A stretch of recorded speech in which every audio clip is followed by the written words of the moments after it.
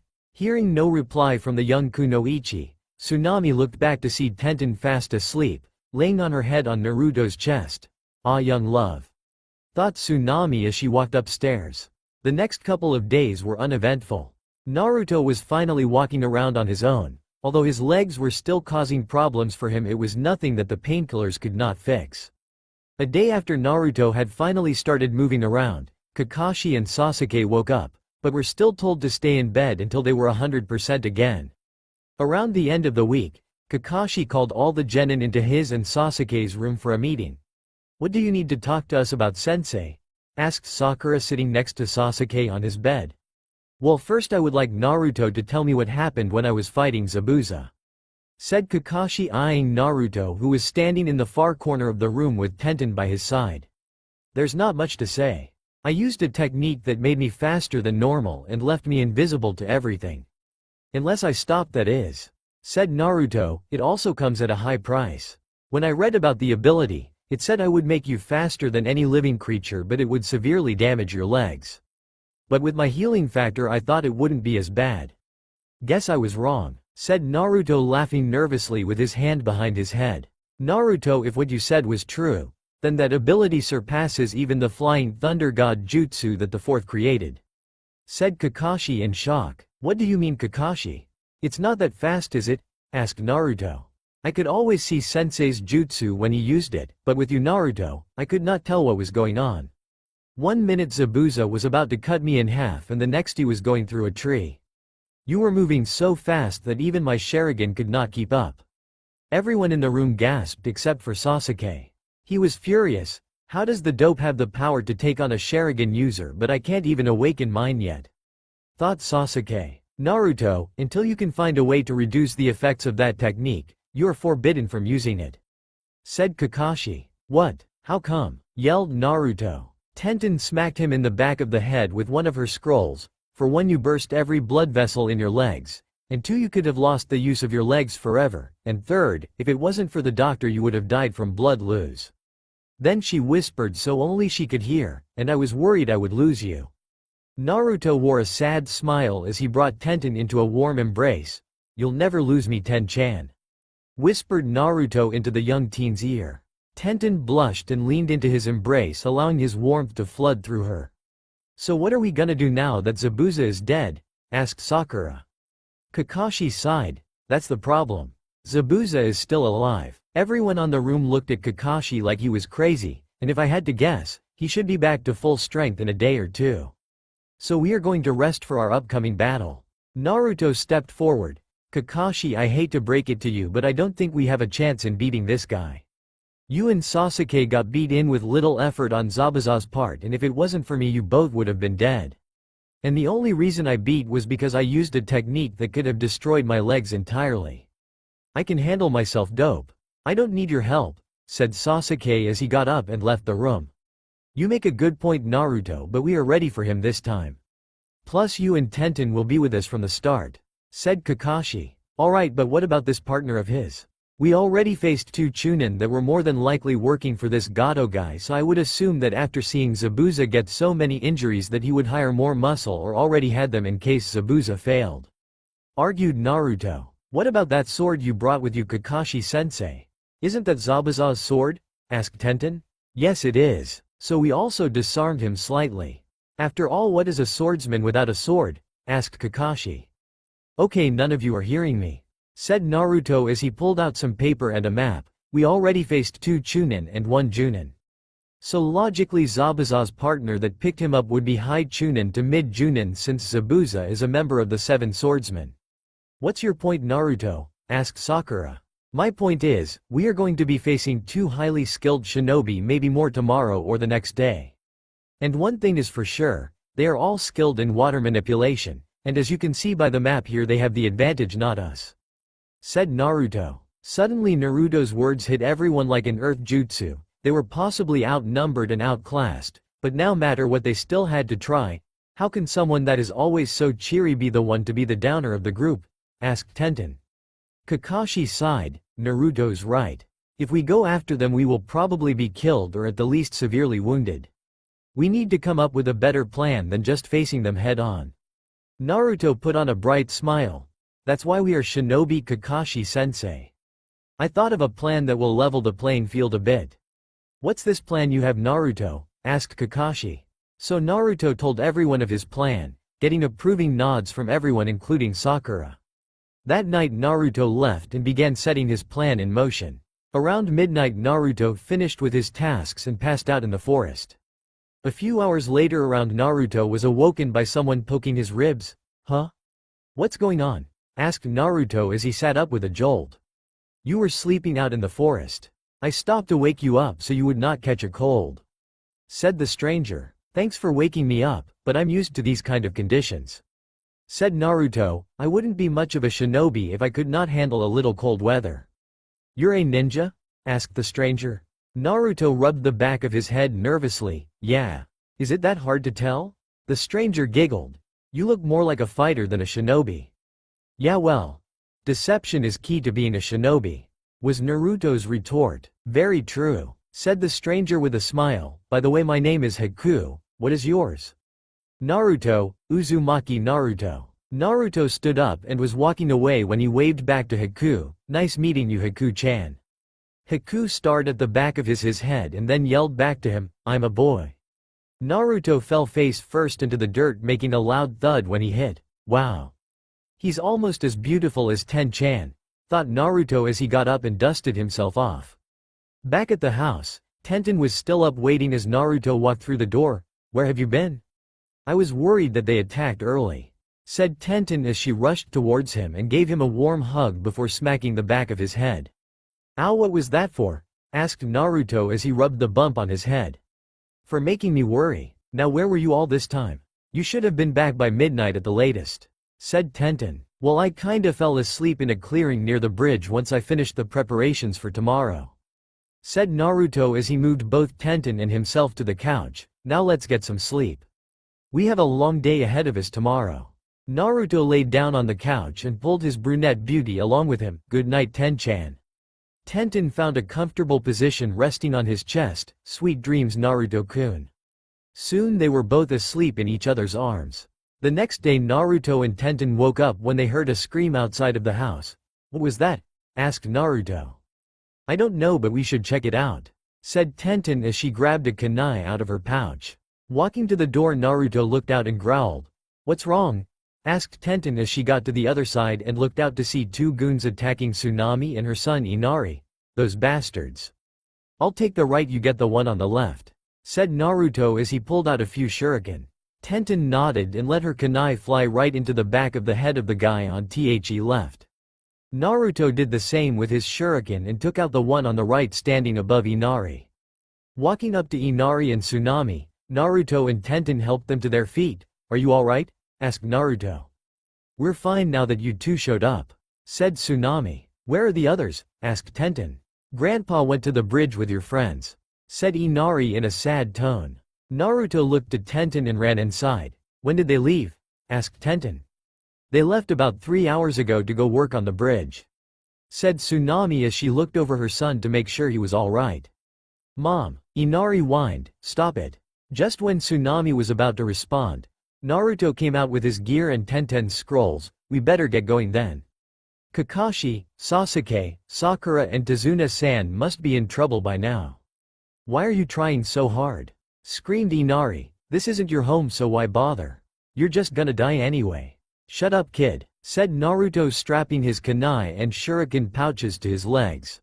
You don't belong here, so just leave before you die like the others, yelled Inari again. Shut up, screamed Naruto. Naruto, calm down, said Tenten, placing a hand on his shoulder. No, this coward needs to hear this, said Naruto as he picked up Inari by his collar and held him in the air. You think you're the only one that's suffered, kid? Well, you haven't. I have suffered more than your entire country combined. I've been hated by my own village for as long as I can remember, always hated, called names, beaten to the point of being hospitalized, starved every day or given rotten food if they were being nice that day. Everyone present was shocked to the point of silence, and that was until I was 6. I never had parents or friends until recently. I had Kakashi and Yamato-sensei after they were ordered to watch over me, but no parents. I don't even know who my parents are. But at least you have family. Naruto was crying now, finally letting out all the pain from years of abuse. I heard the story of your dad, kid, and I can honestly say if he were alive today he would be too ashamed to even look at you.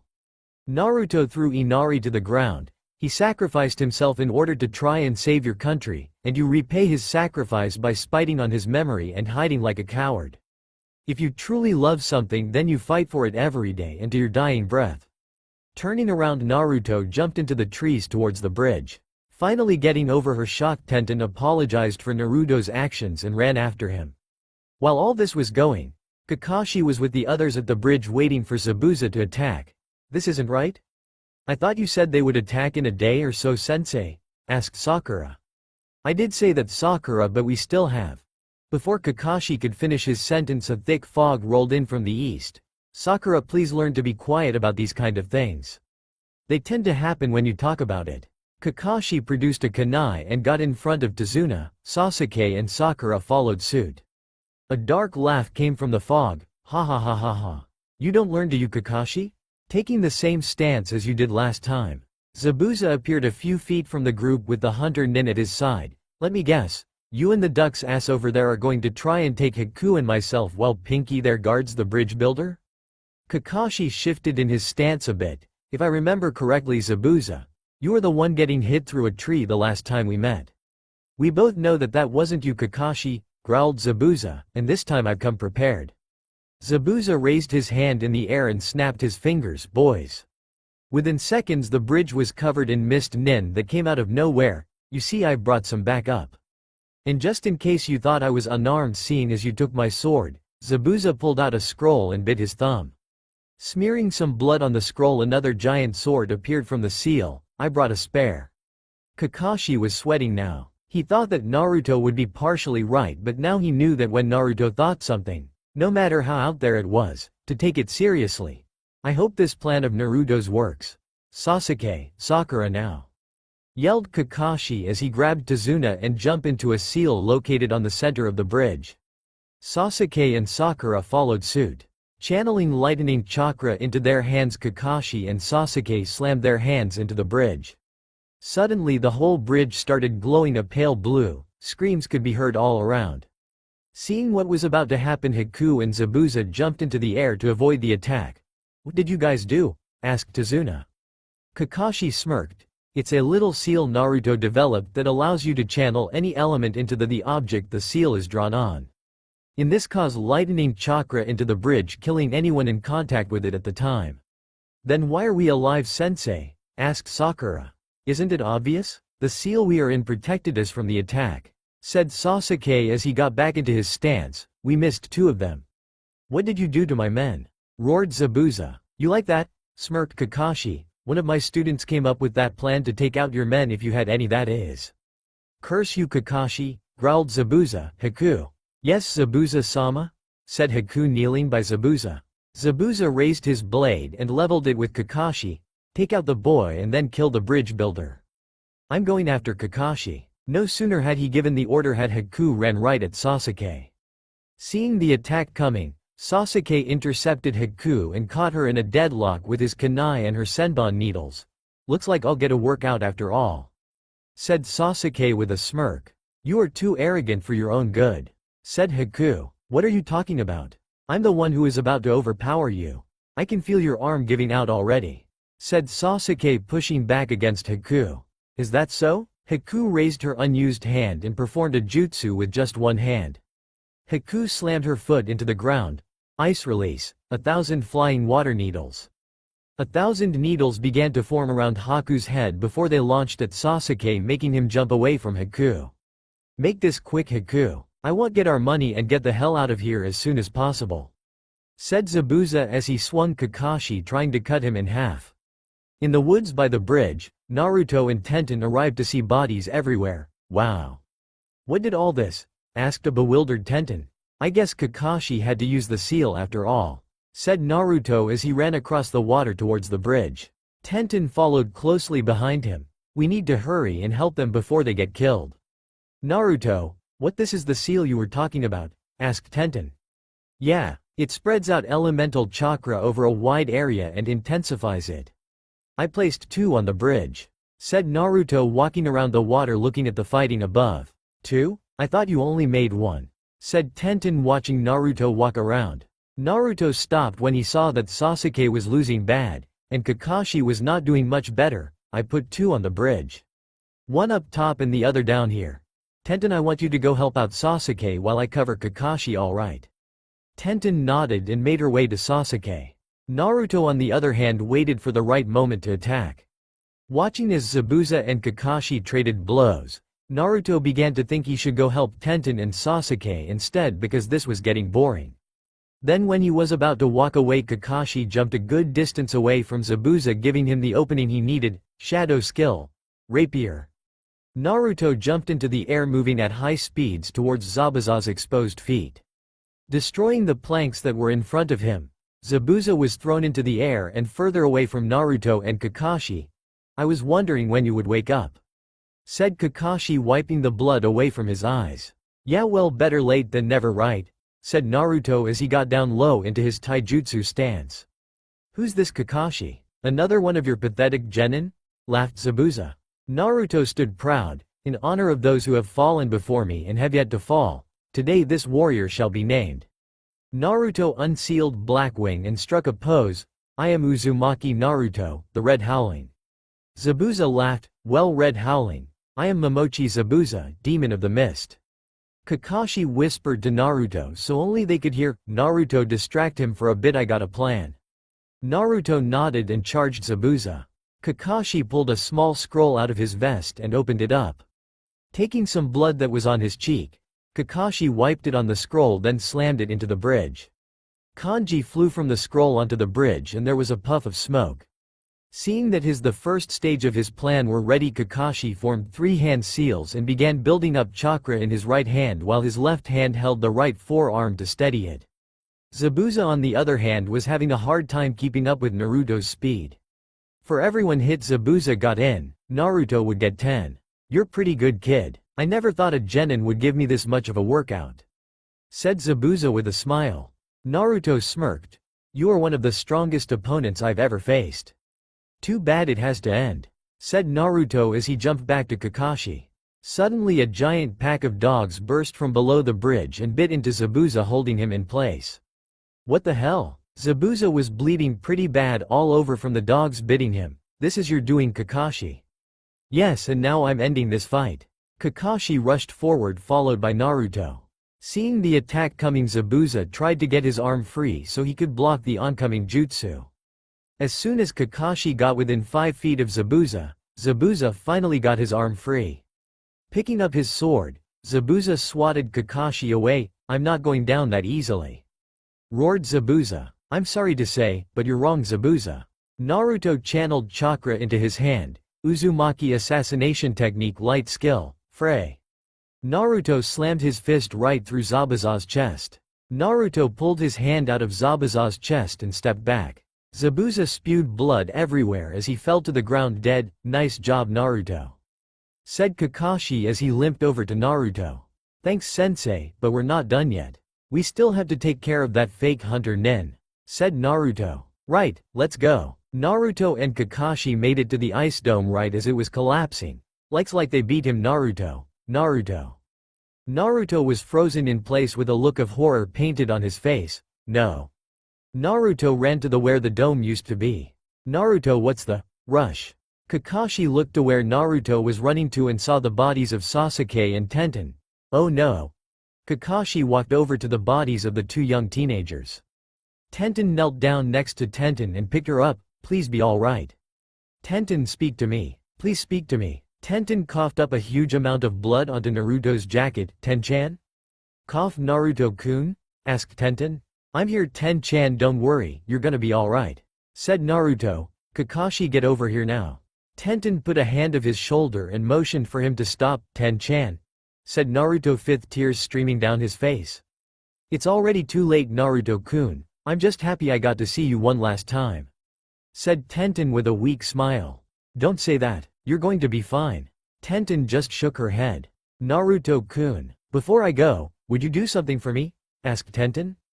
Anything Ten-chan, just name it, said Naruto still crying. Kiss me the way you did back on the Hokage monument. Naruto leaned forward and captured her lips in his. And for that brief moment in time Naruto felt truly loved and never wanted that moment to end. But sadly it would not be so. Shortly into their kiss Tenten's body went limp in Naruto's arms. Naruto released the kiss and sobbed into her chest. Kakashi looked on from Sasuke's side as he removed the needles from his body. Naruto, I'm sorry about Tenten, but we need to get going before the hunter comes back after us. Naruto did not even acknowledge that Kakashi spoke, he just kept on crying. That is, until he heard footsteps approach them from behind. So you loved this one?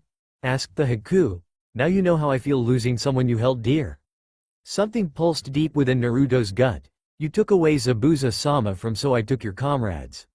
You killed them. Red chakra began to swirl around Naruto. His hair, teeth and nails all grew longer. You killed them. Shit, the seal is breaking. Thought Kakashi. Naruto, you need to calm down. Naruto ignored him as he laid Tenten down and turned to Haku. What's going on?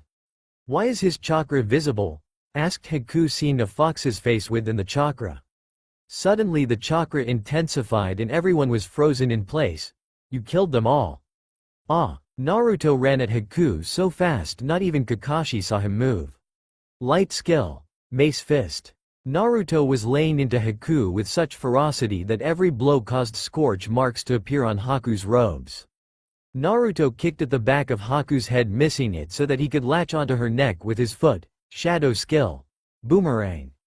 Naruto spun around Haku's body at high speeds until he stopped by slamming Haku's face into the bridge, shattering the planks of wood. Standing up, Haku's mask was beginning to break. So this is the end? Finished off by this boy. Haku smiled behind his mask. At least I will be with Zabuza-sama. For killing Ten-chan I will destroy you.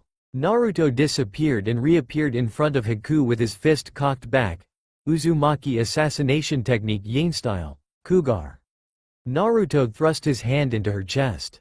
Haku's chest began to glow with a sickly purple energy when Naruto's hand made contact, then 5 beams of the same energy burst from Haku's back. Once the energy dissipated, there were 5 fist-sized holes in Haku's chest. When Haku fell to the ground, Naruto heard clapping from behind him. Well, looks like I don't have to pay them after all. Naruto turned around, still in his feral form. His eyes narrowed on the small man standing in front of the crowd of 1,000 mercs. Looks like I owe you thanks, kid, for saving me the trouble of killing them myself.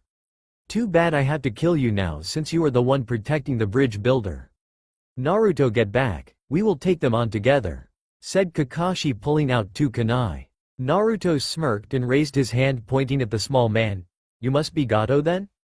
I see my reputation precedes me, said Gato with a smirk. Yes, I am Gato.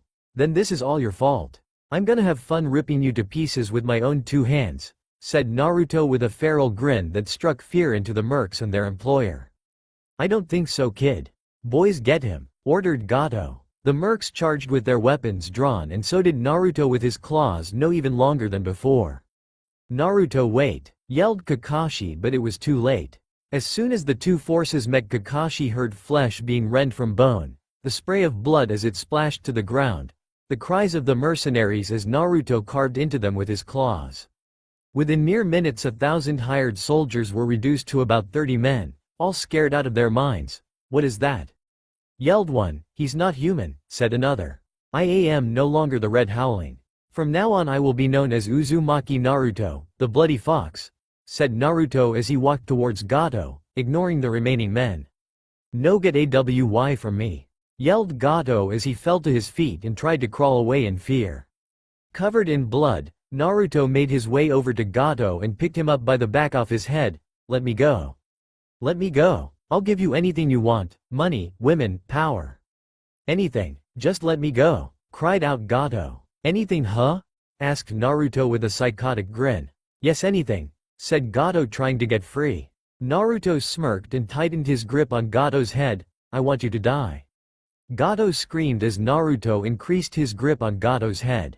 No, screamed the tiny man until his head was crushed under the pressure that Naruto was applying to it. Once Gato was dead, Naruto returned to normal and passed out on the bridge soaked in blood. Kakashi walked over to pick him so they could go find Sakura and Tazuna together. Naruto, are you alright? Asked Kakashi. There was no answer. I guess using the Kyuubi chakra combined with losing Tenten was too much for him, thought Kakashi as he threw Naruto over his shoulder. Walking back to where Tenten and Sasuke's bodies were, Kakashi arrived to find them gone. What happened to them? Kakashi was startled when he heard coughing coming from the far end of the bridge closest to Fire Country. That's probably Sakura crying over Sasuke. She must have grabbed the bodies. Kakashi stopped dead in his tracks as he got closer to the coughing because he heard something else that made his heart skip. Sakura. Let me go. The wounds still hurt a lot, said Sasuke. Sakura just continued to cry. I thought you were dead. I'm so happy you're alive. I don't know what I would do if I lost you. Sasuke just sighed and let the tiny girl cry to heart's content. Well, it looks like you two are fine, said Kakashi walking up to his two students. But where's Tenten and Tazuna? Sakura looked up to Kakashi and wiped her tears. Kakashi-sensei, you're alive. I thought after only finding Sasuke-kun and Tenten that you and Naruto were. Sakura finally saw what Kakashi was carrying on his shoulder. Is he dead? Asked Sakura as she began to cry again. No, Sakura, we are both quite alive. Naruto is just a bit worn out from his battles. I'll explain the rest later. Now where is Tenten's body and Tazuna? Kakashi asked again. Sasuke coughed and pointed to some pillars. They're over there by the piles of pillars. And she's not dead. Once Sakura removed the needles she woke up. She should be alright once she gets some rest, sensei, said Sakura as she picked up Sasuke and let him lean on her for support. Sasuke, albeit reluctantly, took the help offered to him. Kakashi motioned for those two to follow as he went to go find Tazuna and Tenten. After a minute of looking, Kakashi finally found Tazuna helping Tenten sit up and drink some water. Well, you look a lot better than you did before, said Kakashi. Tazuna looked up and smiled. Yeah. We thought she was gone until Sasuke woke up and told us that no vital organs were hit, so we thought it might be the same with Tenten here. Tenten smiled weakly. I'll be fine. I just need so rest. By the way, where's Naruto? Tenten tried to get up a bit too fast when she saw Naruto covered in blood laying across Kakashi's shoulder. Tenten started crying uncontrollably. Please no. Kakashi smiled a sad smile. Do not worry, he's fine, just exhausted from using too much chakra. Tenten stopped crying long enough for Tazuna to pick her up bridal style so that she could be carried to his home. On the way there, everyone but Sakura, Kakashi, and Tazuna was passed out. Getting to the house, Tsunami opened the door letting everyone in. Naruto was laid down next to Tenten in the girls' room and Sasuke was laid down in the boys' room alone. After everyone was lain down, Kakashi left with Tazuna and Sakura to go see to the repairs on the bridge. Later that evening, Tenten awoke to hear crying coming from beside her. Opening her eyes, she wakes to see Naruto crying in his sleep. Reaching a hand up to his face, Tenten wiped the tears from his face. Feeling a strange sensation on his face, Naruto opened his eyes only to start crying even harder. Naruto-kun, what's wrong? Why are you crying? Asked Tenten as she looked into his eyes and saw nothing but pain and despair. No matter if I'm dreaming or not, I can't escape visions of you. How can I move on if I can't get you out of my head? Cried Naruto even harder than before. I'm sorry, I'm sorry, I'm sorry. I'm sorry that I couldn't protect you. Now please leave me alone. Please, please let me have peace. Choked out Naruto, heartbroken because he lost Tenten. Tenten began to cry herself, seeing the pain that the blonde was in because he thought she was dead. Tenten leaned forward and caught Naruto's lips with her own and held there. Naruto tried to force her off of him, think it was just an illusion, but after a while he just gave up the struggle and let it happen. I would never leave you, Naruto-kun. Not now, not ever, cried Tenten, breaking the kiss. Naruto cried even more and ran his hands through her hair. Please, be real. Choked Naruto as he looked her right in the eye, trying to find some sort of deception, but he found none. For the first time in hours, Naruto smiled and laughed, and tears of sorrow and pain turned to tears of joy. You're alive. Oh, thank Kami, you're alive. Tenten cried tears of joy as well when Naruto pulled her close to him and did not let go. I don't know what I would have done if I had really lost you, said Naruto, letting the statement hang in the air. You'll never lose me, Naruto-kun, and I promise I'll never cause you pain like this again. said Tenten as she held onto our blonde hero for dear life. I'm never letting you out of my sight again. I promise I'll protect you till my dying breath, said Naruto, quickly falling asleep. Tenten's only response was to nuzzle her face against the spot where Naruto's neck and shoulder met and fell asleep. Over the next week things went as normal as life could for Shinobi. They finished their mission, got paid the money Konoha deserved from completing an S-rank mission after Naruto and Sasuke decided to raid Gato's and Zabuza's hideouts. On the last day of the mission the bridge was finished and the entire village was seeing Team 7 plus Tenten off. We can't thank you enough for what you have done for our country and our people. We will be forever in your department, said Tazuna and his family bowing. You and your team are welcome here anytime, Kakashi-san, said Tsunami. Will you come to visit us soon? Asked Inari. Naruto smiled and tousled the kid's hair a bit, only if you work on what we talked about. Inari smiled and went back to stand next to his mother and grandfather. Well, we better getting you for. We have a long way to Konoha, said Kakashi. Goodbye everyone, said everyone but Sasuke as they turned away from the crowd that was ahead of them. Jumping into the trees, the Konoha shinobi were gone. You know we still need to name the bridge Tazuna, said one of the men that worked with Tazuna. He's right, father. We do need to give our bridge a name, said Tsunami. Tazuna grabbed his chin and thought, how about the Great Tazuna Bridge? Pretty much everyone in attendance shook their heads in disapproval. How about the Great Uzumaki Naruto Bridge, Grandpa? Questioned Inari. That sounds perfect, smiled Tsunami. Tazuna was beaming with pride. That's a wonderful idea. Inari's name it is then. I hereby dub the bridge, the Great Uzumaki Naruto Bridge. That's all for now. If you enjoyed this video, then please like, share and do comments.